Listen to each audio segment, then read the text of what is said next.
Hi guys, so today I have something I think is kind of fun to share with you guys. I know whenever I use the Marquise, I always, or other machines, if something needs embossing, I'm like, okay, well you can run it through your Marquise, but if you want to emboss it, you have to have a machine that has a rubber embossing mat, or, normally basically I'm saying that the Marquise cannot emboss.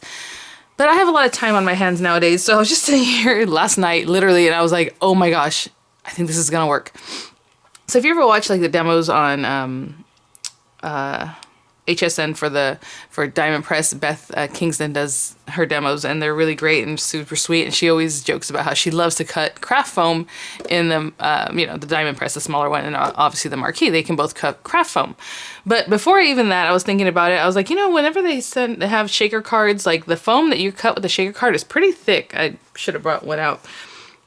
It's about this thick. I mean, it's a little bit thinner, right? And it cuts through all the layers because it has the carriers, right, on either side of the foam and everything. So I was like, you can still cut pretty thick stuff in here. And the thing is with foam, obviously it compresses. So this thing is really nice and tight. We all know that. Everyone, cuts like butter. It's a lot of pressure, right, in the machine. So I started thinking, what if, I don't know, if we used foam along with our paper to try to get some embossing, try to see if that foam will push into the die just kind of like a rubber mat would, right?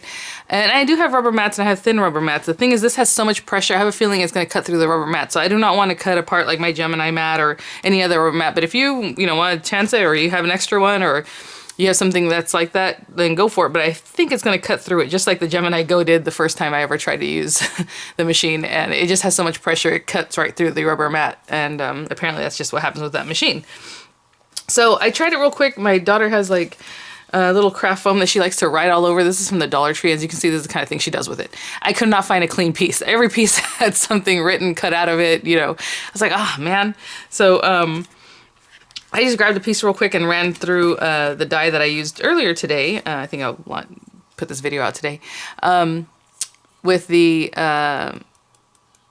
Local King rubber stamp Peacock. So I just got paper. I didn't even do anything. I put the paper. I put, my Centura Pearl. And then some of that foam, which is kind of thin, ran it through. And it did cut through both layers of the paper and the foam. But it did... Let me bring this down a little bit. Hopefully you can kind of see the embossing on it. Not super, super deep, but pretty good, especially if, you just want to try it out, right? I mean, that's... Anyway, and that was the first time I tried it. So the foam, again, is thinner, and the embossing is even in the foam. I don't know if you can see that, but there's like little marks there. So what I'm going to do today, because this happened kind of not super late because I was able to go and get more foam, put my mask on, went over to Dollar Tree, they had none. So I was like, oh no. And I was going to pick up something to eat anyway for dinner because I did not feel like making dinner yesterday. And so in that same parking lot, there's a Walmart. And I'm like, told my husband, I'm just going to run in really fast because I've been avoiding huge stores, just, And put my mask on, ran in there. I did not touch anything other than the foam. So even putting my card in, you don't have to press anything. I was like, this is great. So really nice, really quick transaction. So I have this piece here of Centura Pearl. And what's weird about this is the one I just got from the warehouse sale from Crafter's Companion, and it's thin. Centura Pearl usually isn't, it's usually nice and thick. So I grabbed a couple different pieces of paper. So I'm gonna use this Centura Pearl. Like I said, I got it through Crafter's Companion, their warehouse sale, but it's very thin. So maybe it was one of their first iterations of Centura Pearl, I don't know. I do have just regular cardstock, like Recollections, Michael's cardstock we'll try this out on. And I do have a thicker piece of Centura Pearl. I'll show you when we get there because it's under the whole pile of things I have here. And the foam that is in question here is this one. Excuse me. I have a cough drop. Assorted foam sheets from Walmart. Again, it's just their Grow Create brand. And this stuff is thicker. If I look at it, it's much thicker than the little profile of this one. So I grabbed this because I wanted to show it to you that it is thin. This is what I used the first time, and it worked pretty well. This one's a little bit thicker. So we're going to try it out and see what happens. Most likely it's going to cut through both of your sheets. So I'm just going to pull a sheet out of here. So for me, the only drawback here is that you are going to also use a piece of foam. So, I'm somewhat of an environmentalist, but I know, like, maybe, you can use it some other way, or the kids can use it. I'm going to show you a quick way, maybe another idea that we can use it. But let me trim this down really quickly. Like, I don't need this foam completely over here, so I'm just going to cut both. And I'm just going to line this up best I can. I mean, this is just for an example. I'm not going to be too picky. Where is that? Let's see here. And we'll trim this out. So I do have my very well loved cutting folder here. I told you guys it started kind of cutting a little bit, no, it cut perfectly, but the paper, if you're using a large paper and it is this wonky, it could be that it starts creasing your paper, not really badly, but you know, if you don't want that, of course, use a new folder. But for this example, I don't need a new folder. I'm just gonna continue using what I've been using. And we have a piece of that craft foam. So let's try it out, see what happens. This one is a little bit thicker than that last time around, so we will see. And I like to shove it in as far as it'll go until it starts bringing it in, so I can kind of pull it in with my thumb. If I was standing up, to be honest, I push it against my body and then kind of starts going in. But since I'm sitting here on a video, it's a little bit harder. So let's see what we got. And as you can see, it even got into the foam there. Sorry that we do have some embossing here. And that's really cool, you guys. No problem. Do not put things in there. If it seems really, really tight, back it up. Don't do it. Okay, that's would be my advice. But like I said, that foam that we use for the shaker cards is super thick. You can cut craft foam with this anyway, so why not pair it up and then you get your little embossing. Look at that. So it cut and embossed at once. Okay. I have another Anna Griffin die here that I want to use. Oh, I like this better than yesterday. Well, maybe not. I kind of missed this edge over here. This is the one from... I worked on this over the weekend, but I launched the video this morning. But look at that. Oh, where's that other card? I'll bring it back in a minute. And then it does cut this out. And some, you know, even on the orange one, it pops out. What I was thinking is you could still use this and you can layer it up on here. You glue it down, and then you have a dimensional piece. It's a little bit thicker. Or drop shadow it, you know what I'm saying, on your card. And it'll give it some dimension and some depth. Let me see if I can put it. You know what I'm saying? So there's not a waste, or cut it out of black foam or something else, and I think it'd look really pretty. So that's not a waste, but maybe you can use it for a stencil. Maybe you can just give it to one of your kids and they can do a little craft project with it. Okay, so that's that one. Really nice. So with this one, I want to try it out, but I'm afraid. So what I'm going to do... Oh, is this paper even big enough? I need another piece of paper. So I was still get Recollections paper, but I just need a different one. Okay, so with this one, I don't want to cut and emboss in one step because it is so intricate. I'd rather just cut it first and then emboss it. So I'm going to cut it out. This is the Anna Griffin Empress mini, I think, die. So super intricate. This is, I think, a game changer, you guys, because I don't have to keep saying, oh, it doesn't emboss. It doesn't emboss, you know.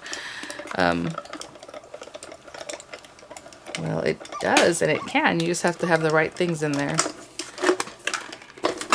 So I'll be curious to see. And this is kind of what I was telling you. See how it creased the paper because the thing is a little bit warped. But of course, if you have a topper or something, you're not going to see it. It's not the biggest deal. But I noticed that, so I started using another folder just in case.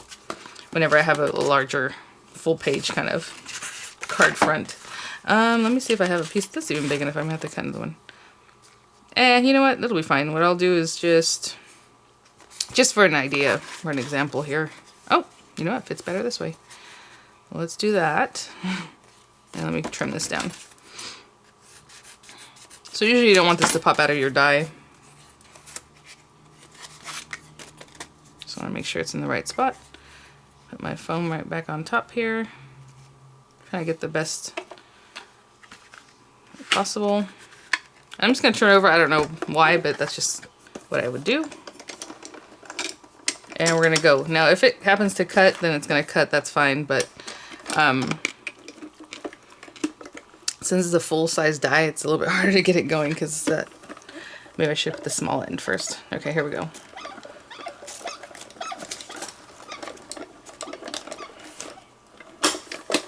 Much larger piece, okay. And let's see what happens. Ooh. I would say it looks like it cut through too. And you can see the embossing on this side. Even the intricate, what the, look at that.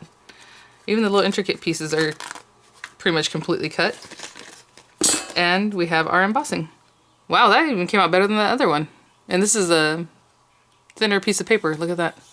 And the little flowers, hopefully, let me try close up down here a little bit better. Hopefully you can see the little tiny flowers, the little tiny dots all around. Oh my goodness, you guys. I wish I had known this or thought of it sooner. I don't know, has anyone done this? I've not seen it. So anyway, it seems like you can poke everything out of here too. Look, like butter, but it's foam, so it's holding on to it. But I can pick out every little piece and we have another dimensional piece that we can then use. Wow, pretty cool. Okay, and the last thing, I mean, obviously it's gonna work. Clearly it's gonna work. I don't see why it wouldn't. I just brought out a thicker piece of Centura Pearl. Let me cut this down. Actually, I don't know what size to cut it down to, but I will.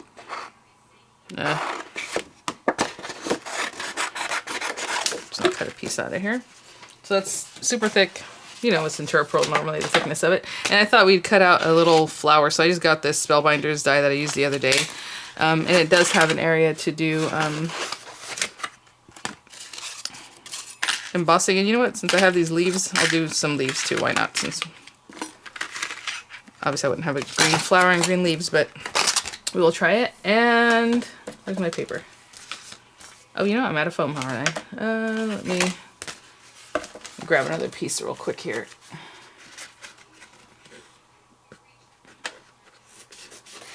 Okay, I just grabbed brown for some reason. Well, I guess that doesn't matter because the foamed part doesn't matter. We're cutting our paper, right? We're looking for paper. But let's say this cuts out nicely and you wanted a flower. You should use a color that you would want of the foam flower. Hopefully I got that on there. It looks okay. I don't know if that's perfect. Move that, and then does it come all the way down? Yep.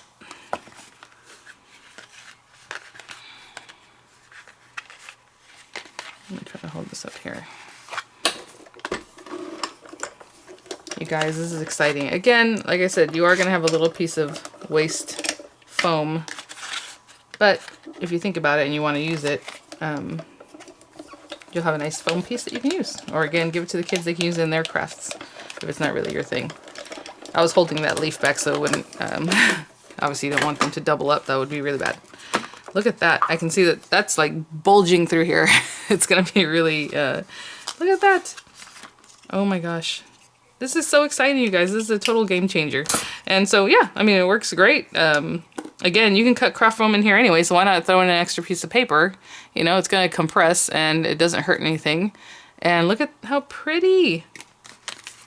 And in one pass. That's another thing. That's really great. But, oh, apparently I stepped on this paper or something before. This scrap. Look at that. It doesn't even want to come out because it's really well embossed. Wow. All right, guys, and this guy, you're supposed to just roll it up from the beginning to the end, and then you have your little flower. And let's see how this turned out. It even has marks on it. That's crazy.